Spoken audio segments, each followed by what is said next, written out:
Quem tem ou terá filhos certamente tem à frente preocupações com a formação dos jovens e qual o papel da escola nesse contexto. O problema é saber o que compete aos pais e o que é responsabilidade da escola. Este espaço onde alguns adultos pensam que o trabalho de educar pode ser feito. Bom, sobre esse assunto a gente conversa hoje com a psicopedagoga Iris de Sá. Tudo bem, Iris? Tudo bom, Renato. A gente recebe também a psicóloga Gisela Tapioca. Tudo bem, Gisela? Tudo bom.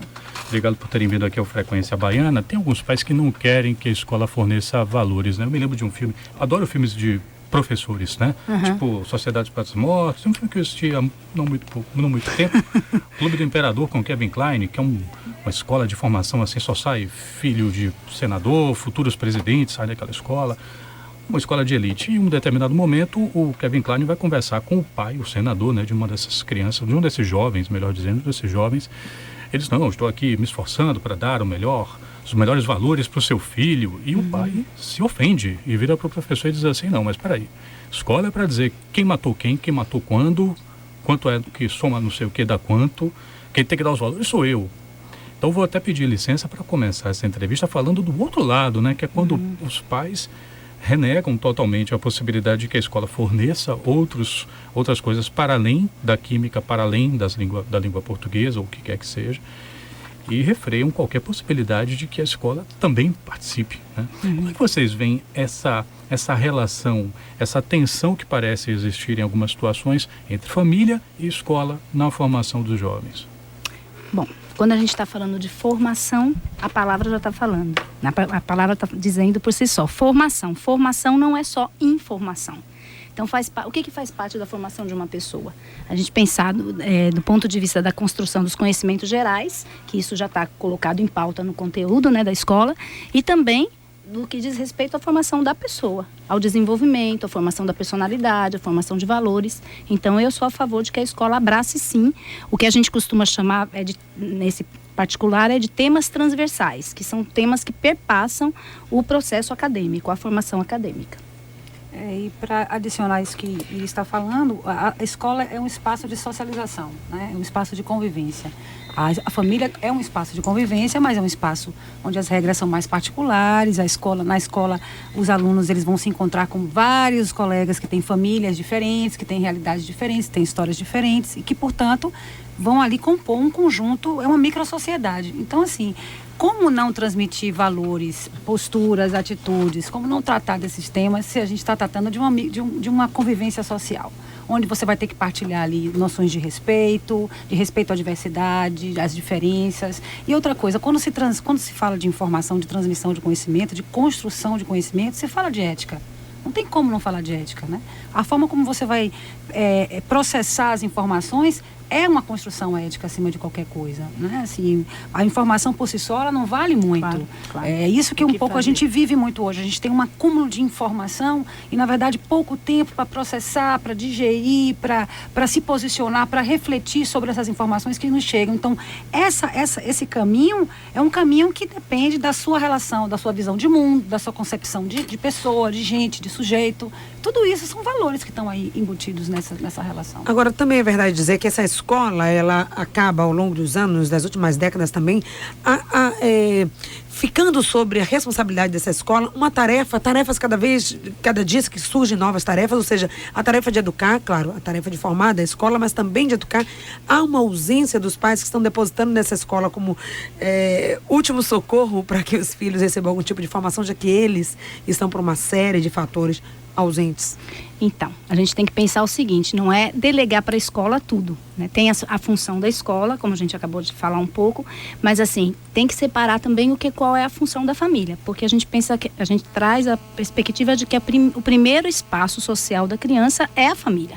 Então, a família também, nós conversávamos aqui antes de começar, né, o programa, de que existe uma forma de cada família funcionar. As regras daquela família, a organização daquela família, a relação entre aquelas pessoas. Portanto, não pode se delegar tudo para a escola, porque a escola também não vai dar conta da pluralidade que é cada família, da diversidade. Então, tem coisas que acontecem do ponto de vista social, das relações interpessoais, que a escola vai trabalhar, mas tem muitas coisas, por exemplo, a gente escuta muito a mãe chegar para a professora de educação infantil e dizer, por favor, peça para ele cortar o cabelo.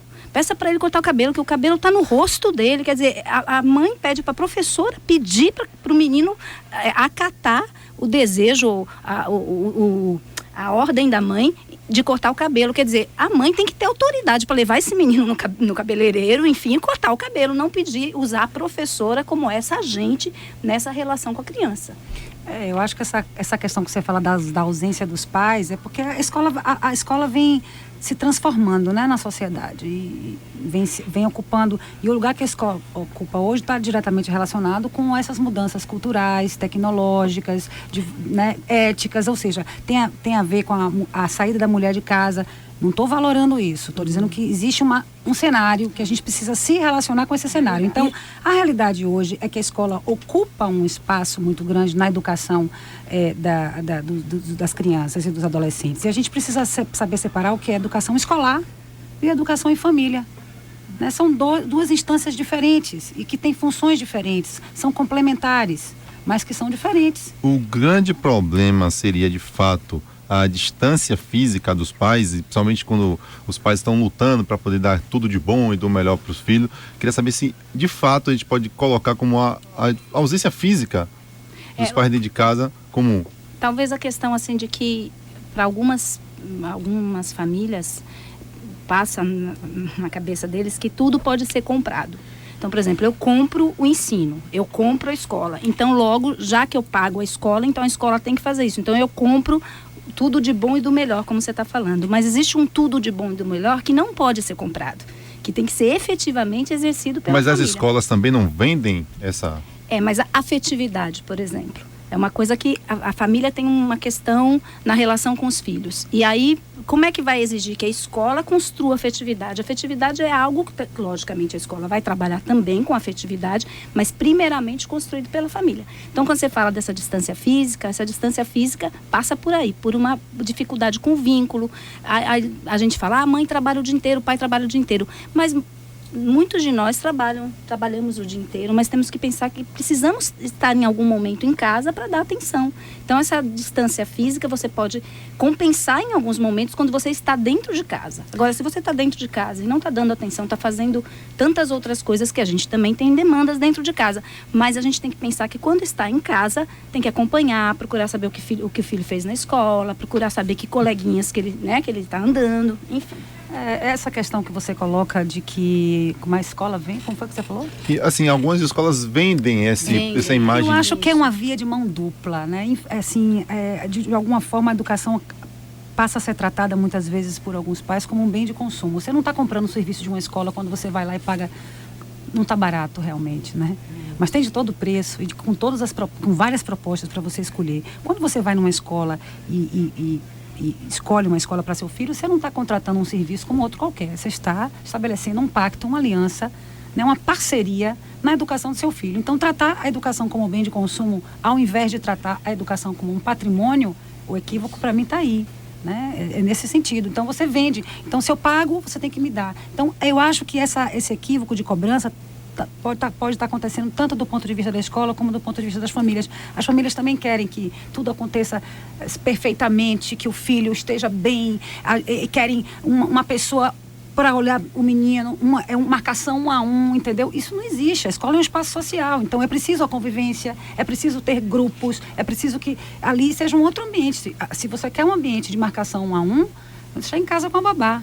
E também a escola não é feita para corresponder a esse desejo absurdo, né, de completude que os pais têm em relação à educação. Não é esse propósito. Não é a segunda casa. Eu acho que pode ser uma casa muito bacana, amigável, com afetividade, com respeito, com segurança, com amizade, com todas essas qualificações que a gente atribui à família, ao espaço familiar, mas a escola é um espaço de sociedade, micro-sociedade. A família é um outro espaço. E cada um tem sua função aí. A gente não pode misturar muito isso. Agora, Gisela, como é que isso fica quando a gente pensa e se fala muito, se noticia muito, se coloca muito isso sob holofotes, a ideia de um recrudescimento, seja de fascismo na nossa sociedade, seja de intolerância, vamos colocar dessa forma. e sendo a escola um espaço de sociedade, também acaba sendo também talvez o primeiro espaço em que a criança exercita a diferença, né? E com os coleguinhas, com os professores propriamente, com os funcionários da escola. Como é que dentro desse contexto que a gente está hoje na nossa sociedade, que se fala tanto de um crescimento da intolerância sobre diversos aspectos, que é para a escola, eventualmente, como é que é a sinuca de bico de eventualmente ter que lidar com religião, com diferenças de ordem sexual. Como é que é isso no contexto de hoje? Eu não gosto muito da palavra intolerância, não. Aí descobri um poema de Saramago, que eu não me lembro, mas que ele fala disso, que é maravilhoso, que quando eu encontrei com ele, eu falei, que bom, Saramago, que autorizou meu incômodo com a palavra intolerância, porque quando você fala de intolerância, é como se a qualquer momento a tolerância, aquilo pudesse se romper. Eu acho que a palavra é respeito à diferença, e a gente tem muito medo da diferença.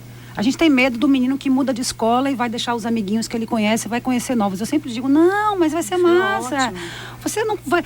meus seus amigos, mas você vai conhecer milhares de amigos novos. Olha que legal você conhecer gente nova. Olha que legal você conhecer um espaço novo. A gente tem medo de coisas como essa, que dirá de diferenças religiosas e tudo. Então, é um espaço de exercício. A gente precisa pensar que a educação, ela se dá...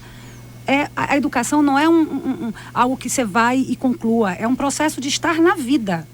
É a coisa, os homens resolveram se reunir no mundo e se agrupar por questões de sobrevivência, certo?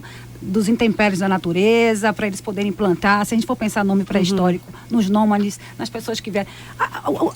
Estar parado num lugar, constituir um grupo, constituir uma tribo, não é só, pela sobrevivência. Essa sobrevivência também é afetiva, não é só uma sobrevivência biológica, física. Então, assim, é um campo de exercício disso, é um exercício diário e requer diálogo, requer que as pessoas conversem. Eu acho que a gente não pode tratar isso como assim, aquele vestígio, sabe, de punições, não pode ser um BO, gente. Não pode tratar como um BO.